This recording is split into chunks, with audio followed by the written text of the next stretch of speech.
दोस्तों, तारापीठ मंदिर के रहस्यों के बारे में आप सभी ने कई सारे वीडियोस देखे होंगे, परंतु आज मैं आपको तारापीठ मंदिर के बारे में जो बातें बताने वाला हूँ उसे सुनकर आपके होश उड़ जाएंगे। आपने पहले कभी भी तारापीठ मंदिर के इन रहस्यों के बारे में नहीं सुना होगा, तो वीडियो शुरू करने के पहले एक बार सच्चे दिल से कमेंट बॉक्स में जय मां तारा जरूर लिखिएगा। तो चलिए इस वीडियो की शुरुआत कर लेते हैं। सतयुग में ब्रह्मा जी ने अपने पुत्र वशिष्ठ को तारा मंत्र की दीक्षा दी तथा मंत्र सिद्ध कर तारा कृपा लाभ प्राप्त करने की आज्ञा दी, जिससे तारा साधना पद्धति का उद्भव हो सके। पिता की आज्ञा अनुसार वशिष्ठ मुनि सर्वप्रथम नीलांचल पर्वत पर गए और देवी तारा की साधना करने लगे। सर्वप्रथम महर्षि वशिष्ठ ने देवी की वैदिक रीति से चिरकाल तक आराधना की, परंतु उन्हें सफलता प्राप्त नहीं हुई। बार बार उन्हें असफलता प्राप्त हो रही थी, जिसके कारण विरक्त होकर उन्होंने तारा मंत्र को शापित कर दिया। उसके बाद एक आकाशवाणी हुई, वशिष्ठ, तुम मेरी साधना के स्वरूप को नहीं जानते हो। चीन देश जाओ, वहां बुद्ध मुनि होंगे, उनसे मेरी साधना का सही और उपयुक्त कर्म जानकर, उनसे मेरी साधना की सही पद्धति जानकर मेरी आराधना करो। उस समय केवल भगवान बुद्ध ही इस विद्या के आचार्य माने जाते थे। उसके बाद वशिष्ठ मुनि ने चीन देश की यात्रा की। वहां जाकर उन्होंने देखा कि बुद्ध मुनि मदिरा, मांस, मत्स्य और नृत्य करते हुए नर्तकियों में आसक्त है।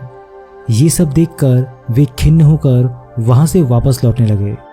लौटते हुए मुनि को देखकर भगवान बुद्ध ने उन्हें रुकने के लिए कहा। जैसे ही वशिष्ठ मुनि पीछे मुड़े तो वे चकित हो गए। बुद्ध मुनि शांत ध्यान योग में आसन लगाकर बैठे थे। उसी तरह सभी नर्तकियां भी योग आसन लगाकर बैठी थी। मदिरा, मांस, मत्स्य आदि सभी सामग्री पूजन सामग्री में परिवर्तित हो चुकी थी। बुद्ध मुनि अंतर्यामी थे तथा उन्होंने वशिष्ठ मुनि को आदेश दिया, बैद्यनाथ धाम के 10 योजन पूर्व, वक्रेश्वर के 4 योजन ईशान, जहन्वी के 4 योजन पश्चिम, उत्तर वाहिनी द्वारका नदी के पूर्व में सती की ऊर्ध्वनयन तारा स्थापित है। उस स्थान पर वे सर्वप्रथम पंचमुंडी आसन बनाकर उस स्थान पर तारा मंत्र का 3 लाख जाप करें। साथ ही पंचमाकर विधि से पूजा करने पर तुम मां की कृपा प्राप्त करके उनके साक्षात दर्शन कर सकते हो। वशिष्ठ मुनि ने बुद्ध मुनि के मार्गदर्शन के अनुसार सर्वप्रथम उत्तर वाहिनी द्वारका नदी का संधान किया।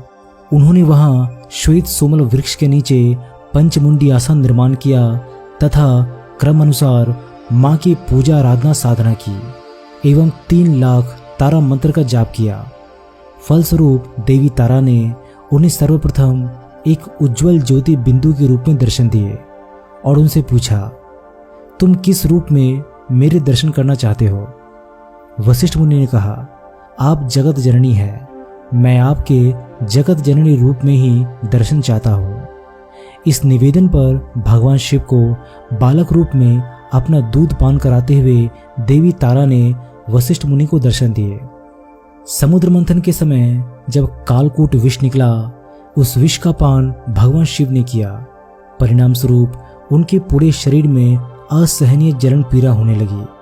उसके बाद इन्हीं देवी तारा ने जगत जननी का परिचय देते हुए भगवान शिव को बालक बना दिया और अपना अमृतमय स्तन दुग्ध स्तन पान करवाया, जिससे शिव की शरीर की जलन पीड़ा शांत हुई। देवी तारा ने वशिष्ठ मुनि से वर प्राप्त करने हेतु कहा, जिस पर मुनि ने उत्तर दिया, आपके दर्शन ही मेरे लिए सर्वप्रिय है। अगर आप कुछ देना चाहती हैं तो ये वरदान दीजिए कि आज के बाद से इस आसन पर कोई भी साधक आपके मंत्रों का 3 लाख जाप करके सिद्धि प्राप्त कर सकेगा। ये निवेदन सुनकर देवी मां ने वशिष्ठ को इच्छा अनुसार वर प्रदान किया तथा जिस रूप में देवी तारा ने वशिष्ठ मुनि को दर्शन दिया था, उनका वही स्वरूप शिला यानी पाषाण में परिवर्तित हो गया। देवी मां को वशिष्ठ आराधिता के नाम से भी जाना जाता है, क्योंकि सर्वप्रथम उन्होंने ही उनकी आराधना की थी। आज भी तारापीठ महाशमशान में स्थित पंचमुंडी आसन पर बैठकर जो साधक 3 लाख तारा मंत्र का जाप करता है, देवी माँ उन्हें दर्शन देने में बाध्य है। तारापीठ मुख्य मंदिर के सामने महाशमशान है। उसके बाद द्वारका नदी है। इस नदी में आश्चर्य की बात यह है कि भारत की सभी नदियां उत्तर से दक्षिण की ओर बहती है, लेकिन ये नदी दक्षिण से उत्तर की ओर बहती है। तारापीठ पश्चिम बंगाल के वीरभूम जिला में पड़ता है, जो कि शक्तिपीठ का स्थान है। 51 शक्तिपीठों में से 5 शक्तिपीठ इसे वीरभूम जिला में है, जो बकुरेश्वर, नालहाटी, बंदकेश्वरी, फुलोरा देवी और तारापीठ के नाम से विख्यात है। इसमें से तारापीठ सबसे प्रमुख धार्मिक स्थल और एक सिद्ध पीठ भी है। देवी की 3 आंखों को यहाँ पर देखा जा सकता है, जिसे तारा भी कहा जाता है। साथ ही भगवान शिव की प्रतिमा भी यहाँ पर मौजूद है। गर्भगृह में माँ तारा का निवास है, जहाँ एक 3 फीट की धातु निर्मित मूर्ति है।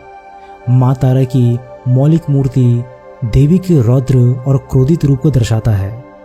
इसमें माँ तारा को बाल शिव को दूध पिलाते हुए दर्शाया गया है। एक बार रतनगढ़ के प्रसिद्ध वैश्य रमापति अपने पुत्र को लेकर नाव द्वारा व्यापार करने आए थे। तारापीठ के पास उनका पुत्र सर्प काटने से मर गया। उन्होंने अपने पुत्र की मृतदेह को दूसरे दिन दाह संस्कार करने के लिए रखा और उस दिन तारापुर में ही ठहर गए। उनके एक सेवक ने उनको तारापीठ के एक बड़े तालाब के पास ले जाकर एक आश्चर्यजनक दृश्य दिखाया। उन्होंने देखा कि मरी हुई मछलियां तालाब के जल के स्पर्श करके जीवित हो उठती है। ये देखकर उनको बहुत खुशी हुई और अपने पुत्र के मृतदेह को वहां लाकर तालाब में उन्होंने फेंक दिया। उसी समय उसका पुत्र जीवित हो गया।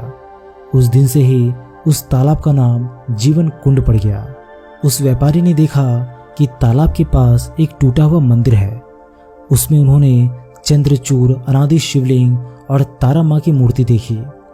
उन्होंने अपने आप को धन्य माना और अपने पैसे से ही उन्होंने मंदिर की मरम्मत कराई और पूजा की।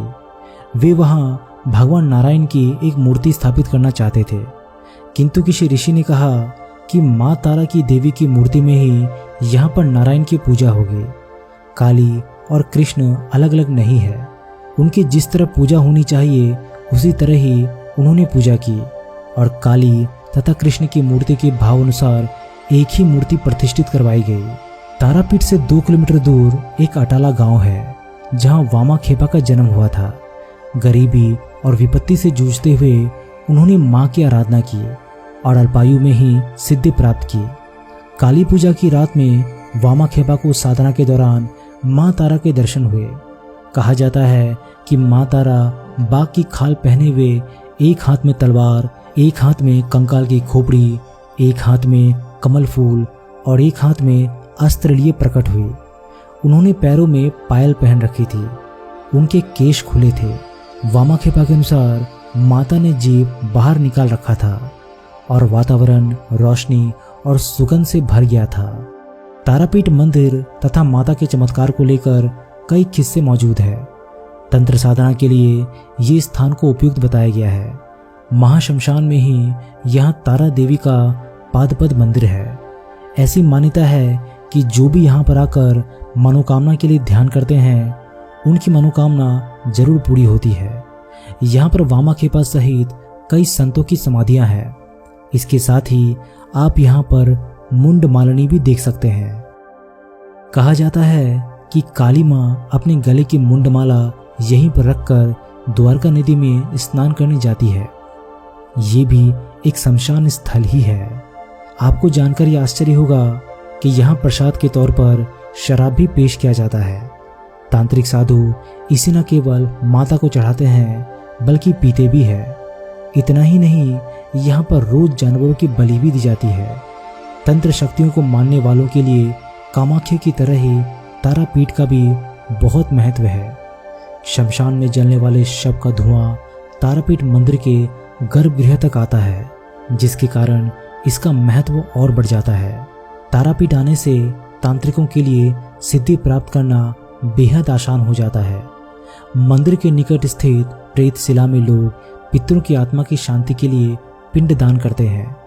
मान्यता है कि यहाँ भगवान राम ने भी अपने पिता का तर्पण और पिंड दान किया था। यहाँ देश विदेशों के पर्यटक अपनी मनोकामना पूरी करने के लिए आते हैं। दोस्तों, अगर आपने तारापीठ के दर्शन किए हैं तो इससे जुड़े अनुभव हमसे जरूर शेयर कीजिएगा।